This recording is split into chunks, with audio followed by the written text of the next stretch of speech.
Hello, welcome or welcome back to my channel. My name is AstroKnotty, and today we're going to learn how to do this shaggy loopy cardigan. Now, this is an easy fringe project, even though it looks pretty intimidating.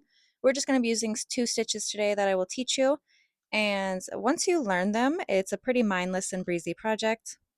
Before starting, you will need several measurements, and I will put a slide up next on the materials and measurements you should take before starting, especially if making for somebody else. So pause this screen as needed to get everything ready before starting, and let's begin.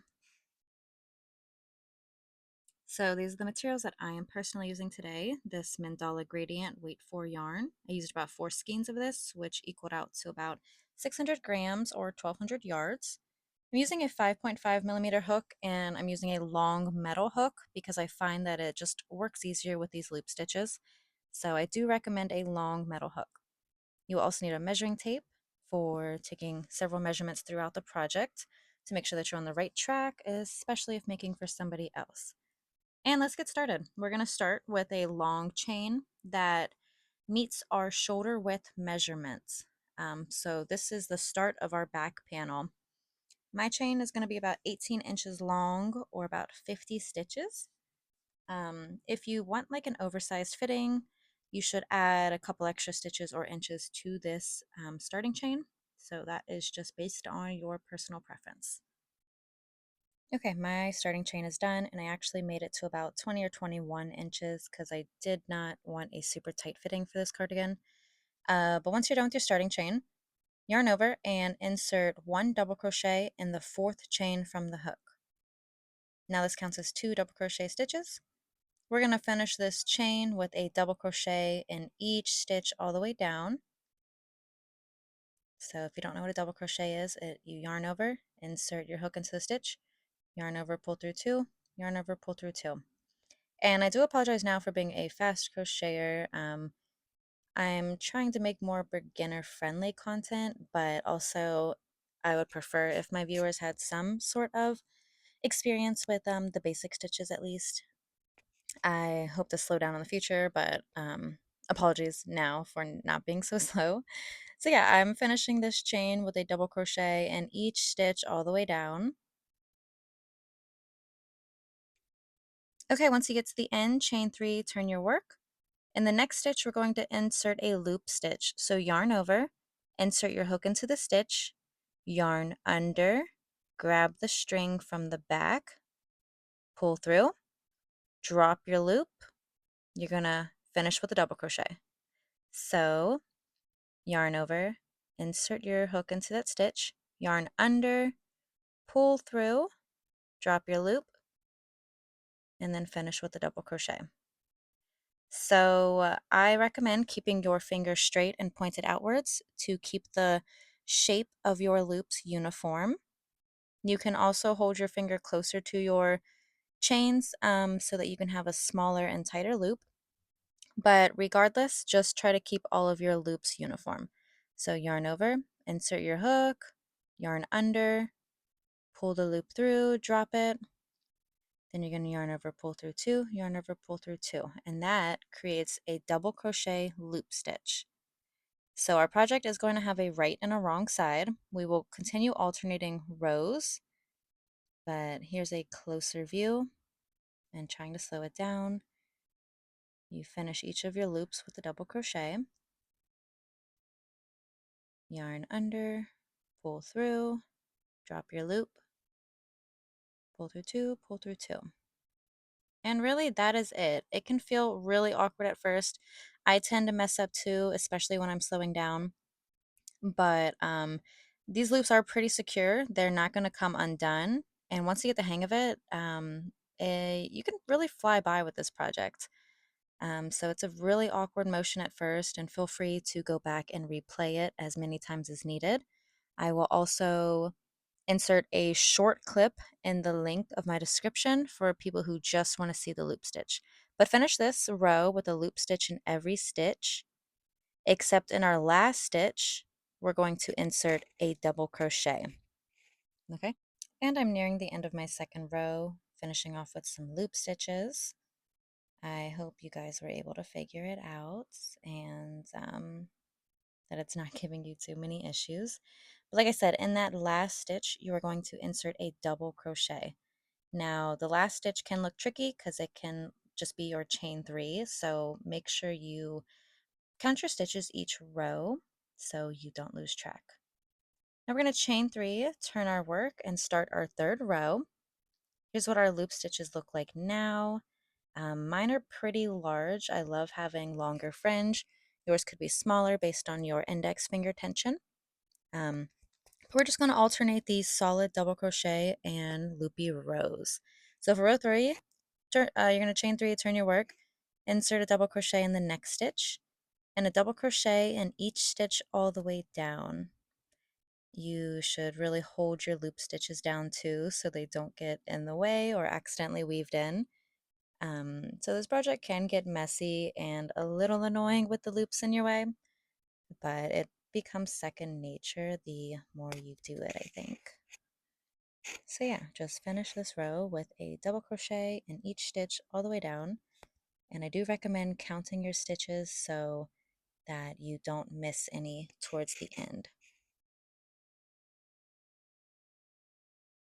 Okay, I'm nearing the end of row 3. Don't forget to insert a double crochet into the top of that chain 3 to end the row. And that's it. We're basically going to be alternating these back and forth. Okay, to start row 4, chain 3, turn your work, insert a loop stitch into the next stitch because we're always going to start with a chain 3 and end with a double crochet. So these are double crochet loop stitches, remember that? So again, yarn over, insert into the stitch, yarn under, pull through, drop your loop, yarn over, pull through 2, yarn over, pull through 2. Remember to keep that index finger straight and outward to the loop length that you prefer, and then finish that with a double crochet stitch. Yeah, work your way down to the end of this row with a loop stitch in every stitch.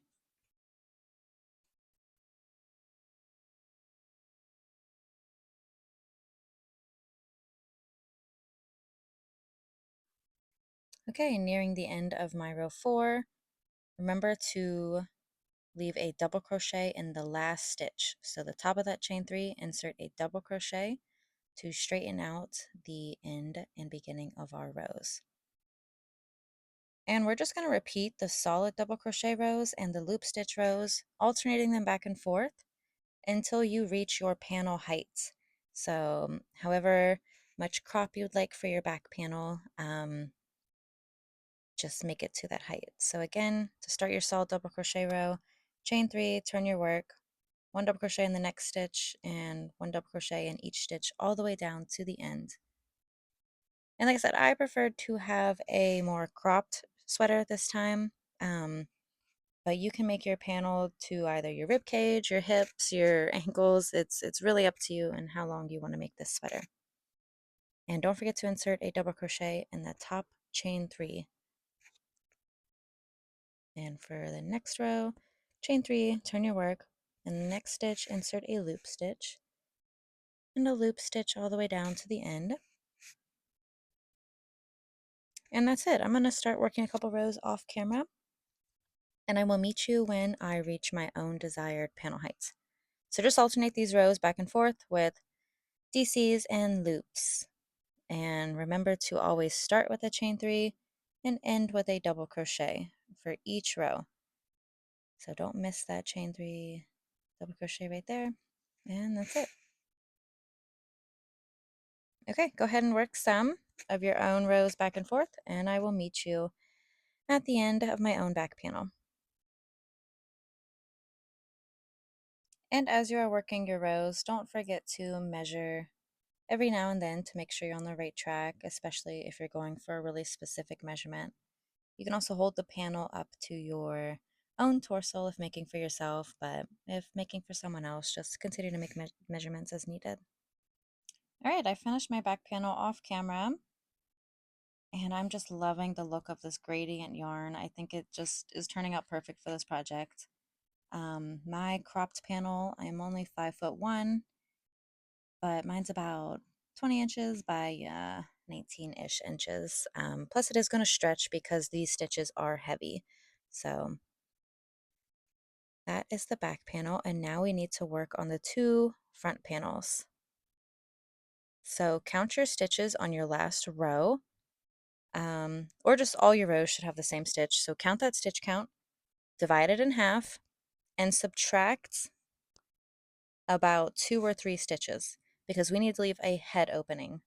So my back panel was 50 stitches, divided in half is 25, subtracting about 2 or 3 stitches is about 22 or 23.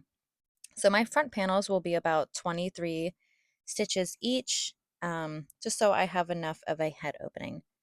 And I will show you now how to start your front panels. So make a chain to the stitch count that you just calculated. My chain will be about 22 or 23.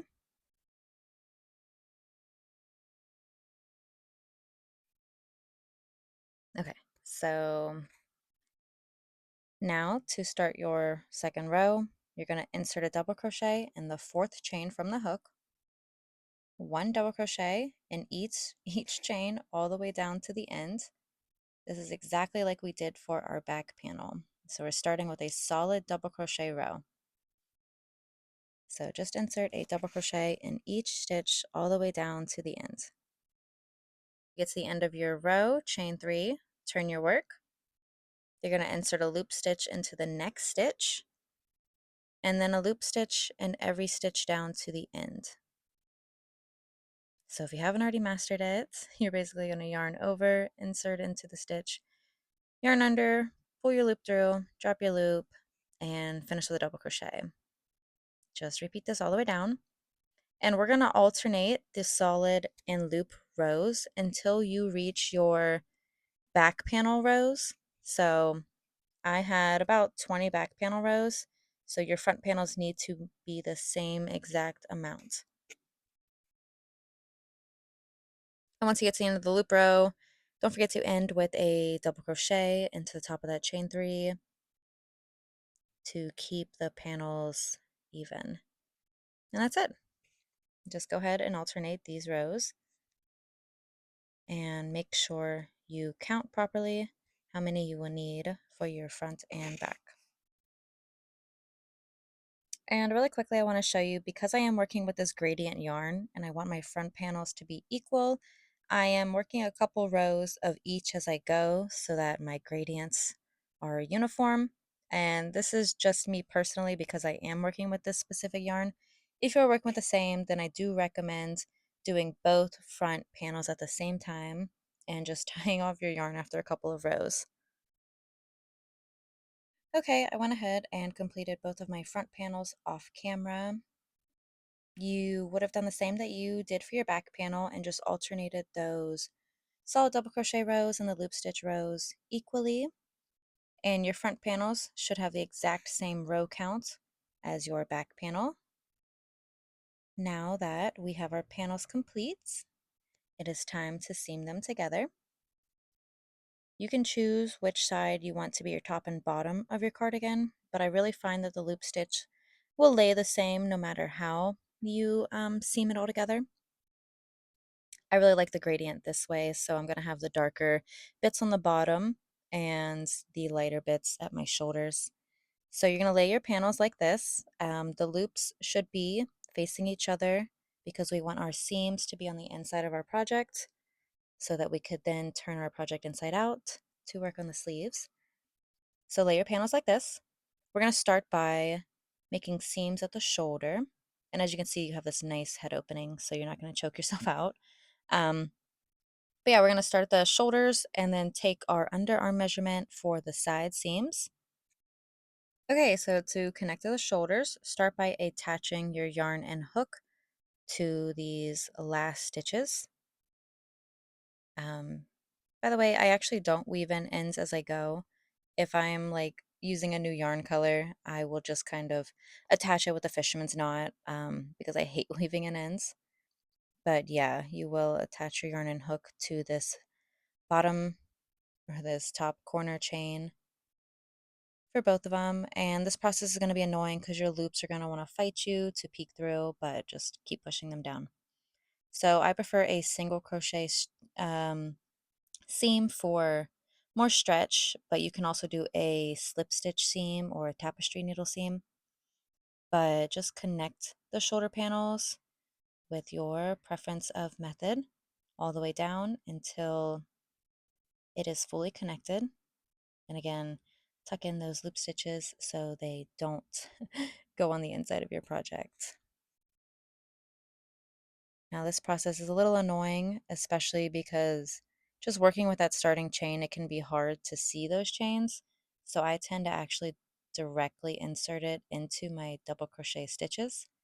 That way I just don't lose track and that they evenly line up regardless. And yeah, that's my personal method. And I will meet you at the end of this shoulder. Okay, and at the end, you're just going to cut yarn, fasten off, and repeat for the other shoulder panel.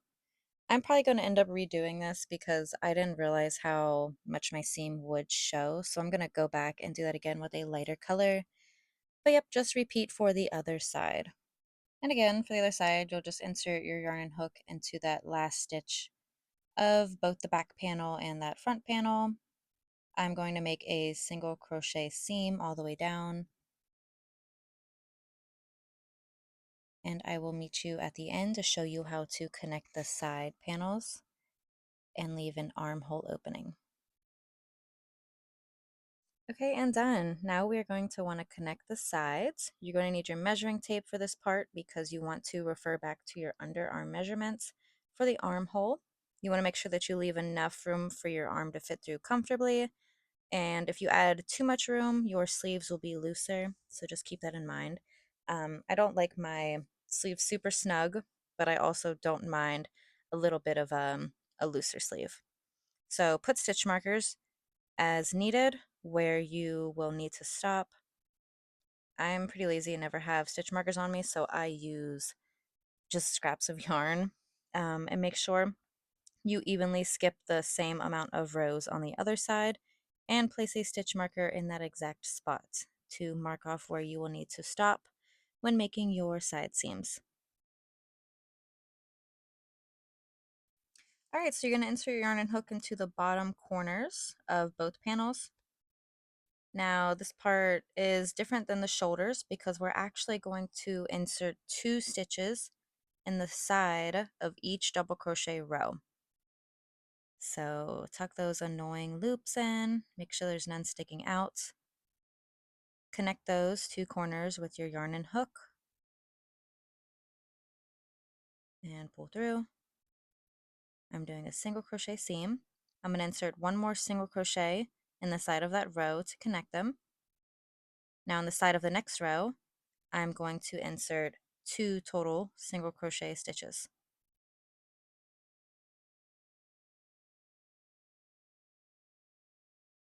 And again, this part's just really annoying because I like to insert my hook into the stitches instead of just on the side of them. But go ahead and repeat that all the way down with 2 stitches in each side row until you get to your stitch marker.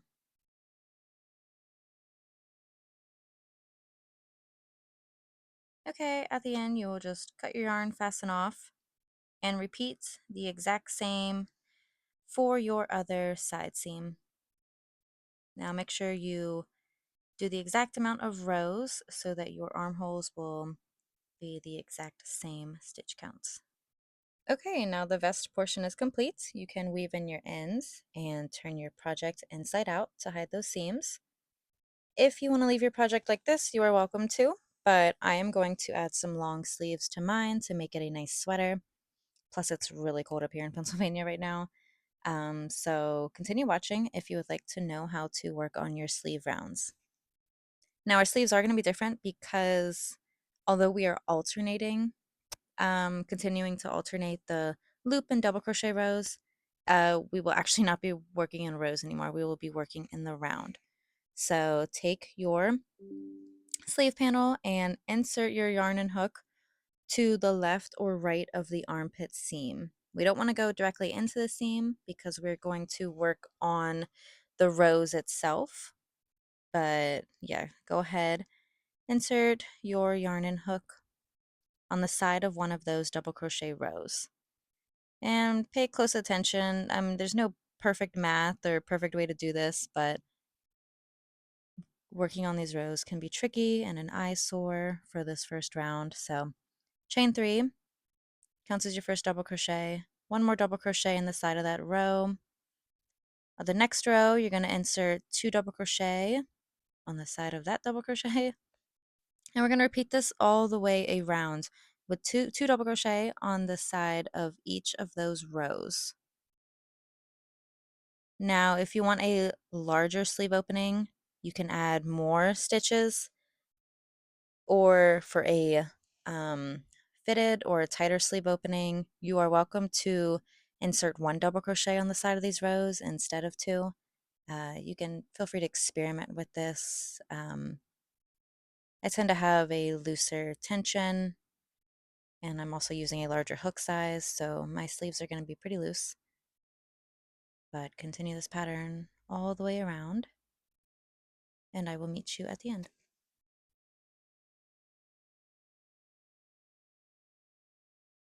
Okay, now once you get to the end, carefully insert 2 double crochet into the side of those last rows. And don't get confused with the seam area, just try to figure out which is your regular row and which one's the seam. And to finish off this round, we're just going to slip stitch to that beginning chain 3 to close. All right, and that round is complete. To start round 2, you're going to chain 3, turn your work. We're going to do our loop stitches again. So insert a loop stitch into that next stitch. We will always start with a chain 3, but in the next stitch, you should have a loop stitch. And you're just going to insert a loop in each stitch all the way around until you get to the end, where you will slip stitch to that beginning chain 3. And the sleeves are really annoying. I think you'll find the same. Not only are you turning like a heavy cardigan with it in your lap the whole time, but also these loops just want to get picked up because they're so close to each other. So they do tend to get caught on my hook more. So I do have to say that the sleeves are not a fun part of this process for me. And at the end, don't forget to insert a loop in that next to last stitch.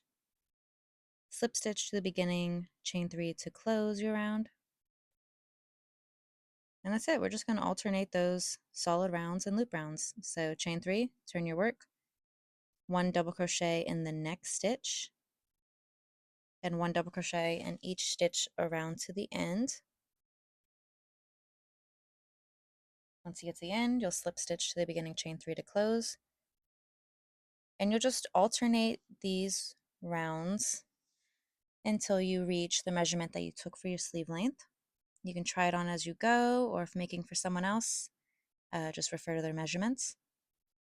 I haven't made this as a short sleeve cardigan yet, but I'm sure that would be super cute too. But we will work on just doing straight rounds until you get to your desired length. So for the loop round, you'll always chain 3, turn your work, insert a loop stitch into the next stitch, and each stitch down to the end. And I'm going to go ahead and work some rounds off camera, and I will meet you when I'm finished. All right, my first sleeve is done, and it looks so great. I love the texture. And you're just going to repeat this a second time for your opposite sleeve. Make sure your stitch counts and your round counts are the same so your sleeves can match. And yeah, don't insert your hook into the seam, and make sure you do the same amount of stitches on the side of each row. And I will meet you at the end. And my second sleeve is done. I love the gradient. Mine turned out so perfect for Valentine's Day. If you do find you want to add some length to the bottom of your cardigan, it's pretty easy. You'll just need to alternate the loop and double crochet rows again. So if you ended with a solid double crochet row, you will start with a loop row and go all the way down along that bottom border. And that's it. I really hope you guys learned something new today. I hope you had just as much fun as I did. and I can't wait to see your final projects. Thank you so much for watching.